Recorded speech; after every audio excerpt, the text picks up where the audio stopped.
ایک شہر تھا جس کا نام نینوا تھا۔ یہ شہر آج کے عراقن کے علاقے میں بسا ہوا تھا۔ یہ ایک بڑا، آباد اور طاقتور شہر تھا۔ اس کے لوگ کاروبار میں تیز، عقل میں ہوشیار، لیکن دلوں میں سخت تھے۔ وہ بتوں کو پوجتے تھے، پتھروں کے سامنے جھکتے تھے اور اپنے ہی ہاتھوں سے گھڑی ہوئی چیزوں کو اپنا خدا مانتے تھے۔ انہیں سچ سننا اچھا نہیں لگتا تھا اور جھوٹ ان کے لیے آسان تھا۔ اسی قوم کی طرف اللہ نے ایک نبی بھیجے، یونس علیہ السلام۔ یونس علیہ السلام نے انہیں اللہ کی طرف بلایا، ایک خدا کی عبادت کی دعوت دی۔ انہوں نے کہا کہ آسمان اور زمین کا مالک ایک ہے، وہی روزی دیتا ہے، وہی زندگی دیتا ہے اور وہی موت دیتا ہے۔ پتھر کچھ نہیں کر سکتے، لکڑی کچھ نہیں سن سکتی، لیکن نینوا کے لوگ ہنستے تھے۔ وہ کہتے تھے، ہمارے باپ دادا انہی بتوں کو پوجتے آئے ہیں، اگر یہ غلط ہوتا تو ہم اتنے سال کیسے زندہ رہتے؟ وہ یونس علیہ السلام کا مذاق اڑاتے، ان کی بات کاٹتے اور کبھی کبھی انہیں ڈرانے کی بھی کوشش کرتے۔ سالوں تک یونس علیہ السلام صبر سے انہیں سمجھاتے رہے، دن میں، رات میں، کھلے بازاروں میں، گھروں کے سامنے۔ لیکن جب دل بند ہو جائے تو آواز ٹکرا کر لوٹ آتی ہے۔ آخر کار یونس علیہ السلام کا دل بھاری ہو گیا۔ انہوں نے سوچا کہ اب اس قوم پر عذاب آ کر رہے گا۔ انہوں نے اللہ کے حکم کا انتظار کیے بنا ہی شہر چھوڑ دیا۔ یونس علیہ السلام نینوا سے نکل پڑے۔ یہ فیصلہ جلد بازی کا تھا۔ نبی بھی انسان ہوتے ہیں اور انسان سے کبھی کبھی جلد بازی ہو جاتی ہے۔ وہ چلتے چلتے سمندر کے کنارے پہنچے۔ وہاں ایک جہاز کھڑا تھا۔ یونس علیہ السلام نے اس میں سوار ہونے کا ارادہ کیا۔ جہاز چل پڑا، لیکن کچھ ہی دور گیا تھا کہ اچانک آسمان بدل گیا۔ ہوا تیز ہو گئی، لہریں پہاڑوں کی طرح اٹھنے لگیں، جہاز ہلنے لگا۔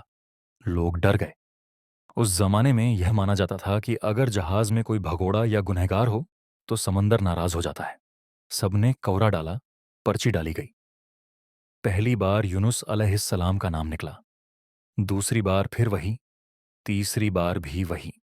یونس علیہ السلام سمجھ گئے کہ یہ اللہ کا اشارہ ہے۔ انہوں نے خود کہا، مجھے سمندر میں ڈال دو۔ لوگ جھنجک گئے، لیکن لہریں اور اگر ہو گئیں۔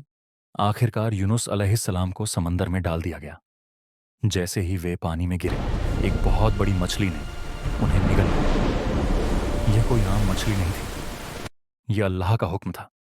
یونس علیہ السلام زندہ تھے۔ اندھیرا ہی اندھیرا تھا، تین اندھیرے، سمندر کا اندھیرا، مچھلی کے پیٹ کا اندھیرا اور رات کا اندھیرا۔ وہاں نہ کوئی آواز تھی، نہ کوئی سہارا، بس دل کی دھڑکن اور ضمیر کی آواز۔ یونس علیہ السلام کو اپنی غلطی کا احساس ہوا۔ انہوں نے اللہ سے معافی مانگی، وہی دعا جو قرآن میں ہمیشہ کے لیے درج ہو گئی، لا الہ الا انت سبحانک انی کنت من الظالمین۔ انہوں نے یہ دعا بار بار پڑھی۔ دل ٹوٹ کر اللہ کی طرف جھک گیا۔ اللہ نے اس دعا کو قبول کیا۔ مچھلی کو حکم ہوا کہ یونس علیہ السلام کو کنارے پر اگل دے۔ مچھلی انہیں سمندر کے کنارے لے آئی اور باہر نکال دیا۔ یونس علیہ السلام بہت کمزور ہو چکے تھے، ان کا جسم بیمار تھا، طاقت نہیں تھی۔ اللہ نے ان کے لیے ایک کدو کا پودا اگایا، اس کی چھایا نے انہیں دھوپ سے بچایا، اس کے پھل نے انہیں طاقت دی۔ ادھر نینوا میں کچھ اور ہی ہو رہا تھا۔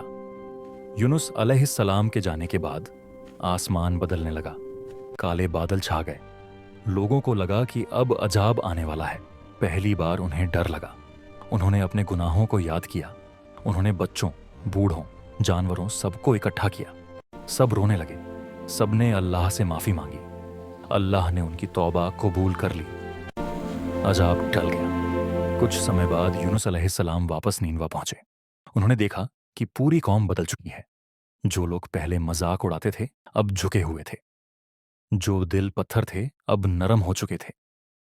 یونس علیہ السلام حیران ہوئے۔ اللہ نے انہیں بتایا کہ یہی قوم ہے جس نے پوری طرح توبہ کی اور اللہ نے انہیں معاف کر دیا۔ یونس علیہ السلام پھر سے ان کے نبی بنے۔ انہوں نے انہیں اللہ کی راہ پر قائم رکھا۔ نینوا وہ اکیلی قوم بنی جس پر عذاب آنے ہی والا تھا، لیکن توبہ کی وجہ سے ٹل گیا۔ یہ قصہ صرف سمندر اور مچھلی کا نہیں ہے، یہ صبر، توبہ اور اللہ کی رحمت کا قصہ ہے۔ یہ دکھاتا ہے کہ اللہ کی رحمت غصے سے زیادہ بڑی ہے۔